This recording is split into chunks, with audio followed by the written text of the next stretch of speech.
गेले ते 5 ते 6 दिवसांपासून सिंधुदुर्ग जिल्ह्यात मुसळधार पाऊस सुरू आहे आणि याचा परिणाम मुंबई गोवा महामार्गावर दिसू लागलाय। मुंबई गोवा महामार्गावर पावसामुळे खड्डे पडले असून वाहन चालकांना मोठी कसरत करावी लागते।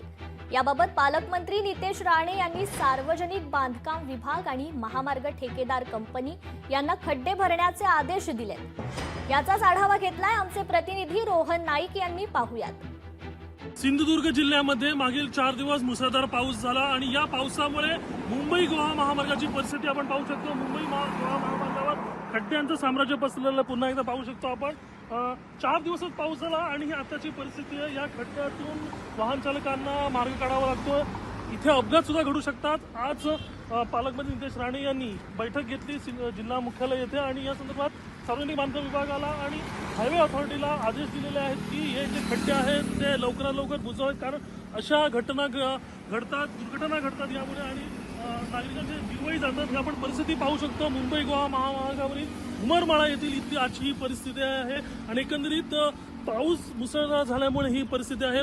थोडक्यात एकंदरीत जून, जुलै, ऑगस्ट, सप्टेंबर 4 महिने अजून आहेत आणि ह्या पावसाळ्याच्या काळात मोठ्या प्रमाणात महामार्गाची अशी दुर्व्यवस्था होते आणि या संदर्भात नितेश राणे यांनी आज जे निर्देश दिले आहेत त्याचे पालन आता सार्वजनिक बांधकाम विभाग करतोय की जो अथॉरिटी जी आहे महामार्ग अथॉरिटी करते ते पाहावं लागणार आहे। कॅमेरा योगेश रोहन नाईक, लोकशाही मराठी, सिंधुदुर्ग।